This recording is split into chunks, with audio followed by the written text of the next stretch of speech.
Já estamos de volta e hoje conversando sobre como o mercado de festas e eventos está aproveitando a retomada dos negócios.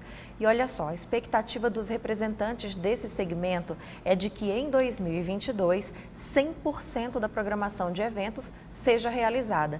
Nós estamos falando de 440 mil eventos em média, Arthur. E sabe de uma coisa?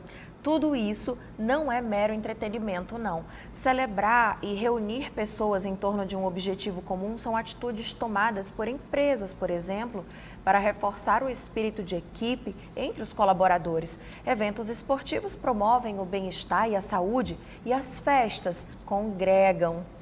Isso mesmo, Dalva. Os shows musicais e teatrais até foram possíveis por meio da tecnologia, mas nada substitui o calor humano, a presença física. Agora os eventos voltam a ocorrer, mas existe um desafio grande na mão dos organizadores: equilibrar os custos gerados pelos protocolos sanitários e a menor receita provocada pelos limites de ocupação dos ambientes. Então, voltando a conversar aqui com o nosso convidado, o Paulo e a Karina, como é que tem sido essa questão de aumento de custos, acho que perda também de renda das pessoas, né, Dalva? Equilibrar tudo isso nessa balança que sofre com tantos aumentos reiteradamente anunciados. A gente tem tentado se readaptar aí no que pode, né? Diminuir um pouquinho dali, vai aparando uma aresta daqui, com essa redução de público que a gente teve, como a gente falou no bloco anterior. Com Karina foi mais fácil, porque ela tinha um número um pouco mais limitado. A gente, como demanda uma quantidade maior de público, de shows e tal, tem shows que a gente está agendado para maio do ano que vem, que era para acontecer em maio do ano passado. Então, tu pega 2 anos para frente, tem todo o planejamento do artista, tem todo o planejamento de uma agenda, diferente do evento de 100, 50 pessoas, de um aniversário, de um casamento, que você consegue diminuir o número de convidados e a planilha diminuir um pouco, a questão de buffet, de comes e bebe, de comida e bebida, só que a gente não. A gente tem uma demanda, quando tem um evento que é aberto ao público, de venda de ingresso, até de captação de patrocínio, que você tem que ajustar. Várias empresas também seguraram um pouco, quase 100% delas, essa questão de patrocínio. As cervejarias que apoiam muito a gente, seguraram, a maioria delas, 95%, acho quase 98% seguraram muito com a pandemia essa questão de meta de patrocínio. Então a gente tinha um olhar de planejamento um pouco mais para frente, a gente teve que ter essa recuada nesse viés também econômico. E, como vocês já falaram que a gente estava discutindo antes aqui, essa questão da limitação de público também, a gente teve os protocolos que teve que seguir, tanto teve que máscara, álcool em gel, distanciamento, às vezes quando um recinto não tinha mesa, teve que ter a despesa com mesa, protocolo, banheiro, tudo, a gente conseguiu seguir, até porque tinha vistorias direto. Os órgãos e as autoridades estavam direto em cima da gente, fazendo as fiscalizações para que fossem cumpridos os protocolos, ajustes de horário, como a gente teve. Então, diferente do nicho de Karina, a gente conseguiu abrir só um pouco mais para frente. Então, a gente foi um pouquinho mais prejudicado.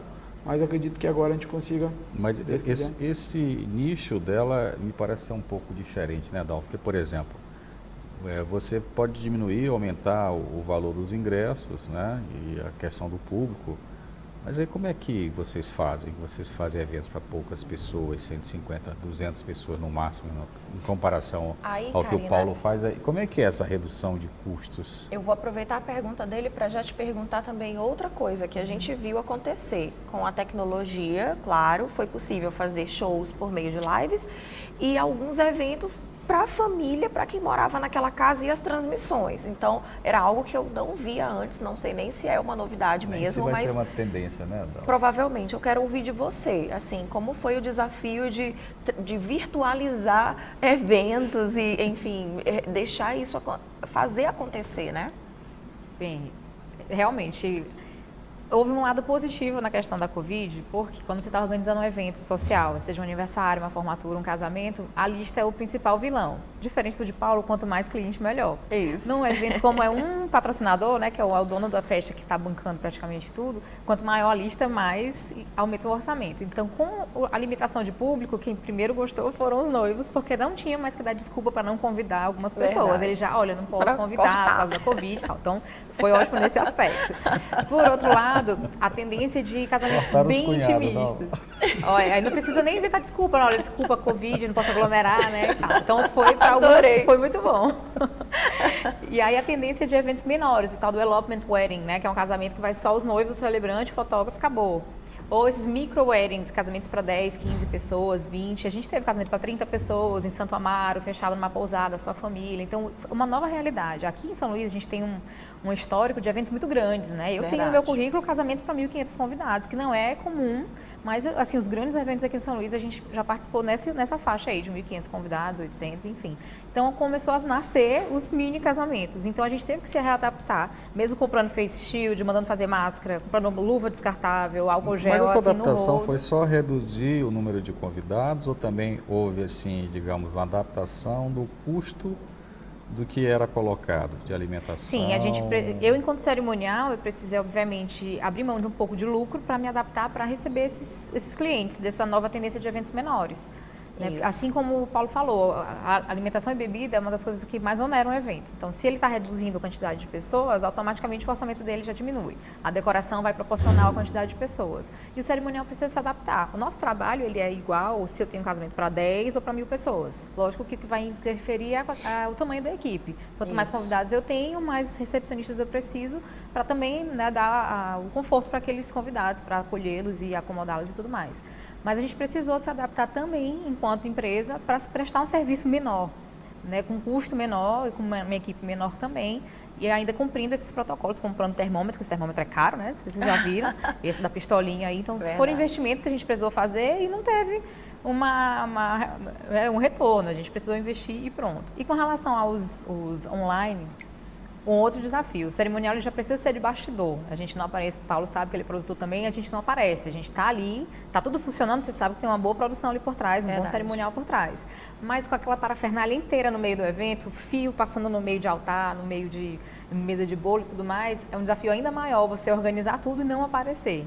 E eu tive, por exemplo, um batizado que a gente fez na igreja, só com a família, não tinha assim 15 pessoas, e com umas 6 câmeras espalhadas pela igreja. Então, realmente, é um universo novo, a gente se adaptar a não tropeçar nas câmeras, fazer a nossa parte sem aparecer, sendo invisível, e sim, né, com esse público que está de casa. Mas como o Arthur brilhantemente disse, o calor humano é insubstituível.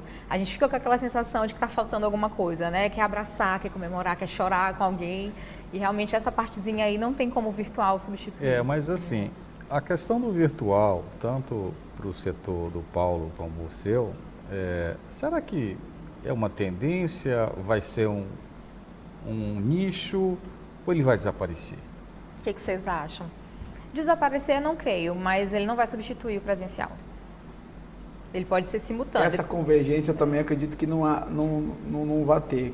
Que dentro do entretenimento, quem se deu um pouco melhor com isso, porque na verdade a única alternativa que eles tinham foram os artistas, com arrecadações e tal, patrocínios nas lives que eles fizeram. Mas a gente, como produtor de evento, tem até um grande amigo meu, sambista também, que produz aqui, Mário Moraes, que falou: quando isso tudo acabar, a gente vai fazer o samba do abraço, que é a primeira proximidade que a gente vai ter quando essa pandemia acabar, porque o contato físico e, na verdade, a energia do público, tanto para o artista quanto para a gente que produz, ela é incomparável.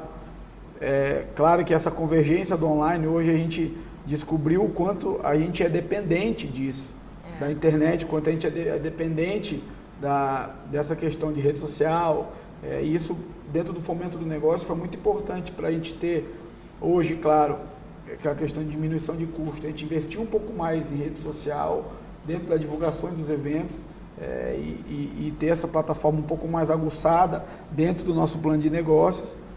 Então, acredito que esse foi um ponto positivo que a pandemia deixou para a gente e vai deixar esse ensinamento de que É importante você ter o online, mas o presencial nunca vai ser substituído. E no caso dos shows, assim, eventos, agora a gente já tem até uma permissão para uma quantidade maior de pessoas ali naquele mesmo ambiente. Mas para os grandes shows, é preciso que haja aqui em São Luís um grande evento teste para se receber, sei lá, a partir de milhares de pessoas. Eu não quero nem mensurar, quero ouvir de ti. Ou não, a gente já tem como garantir, dependendo do espaço, essa realização? A gente teve, na verdade, Dalva, um grande pontapé que foi a abertura novamente dos estádios.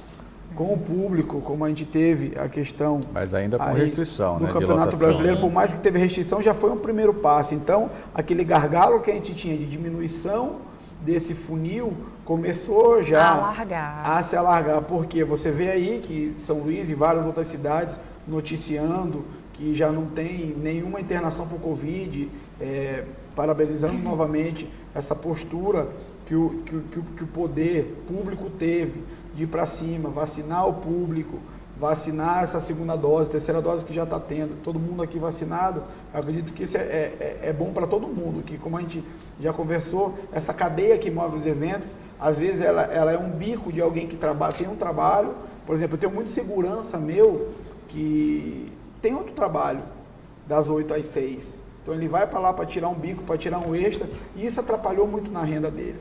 Então esse andamento de quando vai voltar os shows, a gente teve show em 2020 cancelado, que a gente estava naquela expectativa, como a Karina falou, a gente lançou o show no mês, com 2 meses tinha mais de 15 mil ingressos vendidos, e aí parou, que na verdade a gente tem esse respaldo por portarias federais que foram feitas e tal, mas a gente acredita que 2022 esses grandes shows já comecem a voltar com mais força. Então esses eventos testes que estão sendo feitos, como volta do futebol, uma abertura um pouco mais branda e abrangente das casas noturnas, shows que já estão tendo de menor porte, e a gente não está tendo essa residência de casa, eu acho que esse já é um ponto muito positivo para que a gente caminhe para uma futura aumento dessa liberação. Já é um bom indicativo, né? Sinaliza bem aqui que dá para avançar. Gente, a gente vai agora fazer mais uma pausa para levar para o último bloco do programa as tendências, as expectativas e, claro, falar também para quem atua. É momento de investir? É momento de se preparar? De que maneira? Como é a formação de quem quer atuar no mercado de eventos e festas? A gente vai então fazer mais um rápido intervalo. Nós voltamos em instantes com mais negócios na pauta.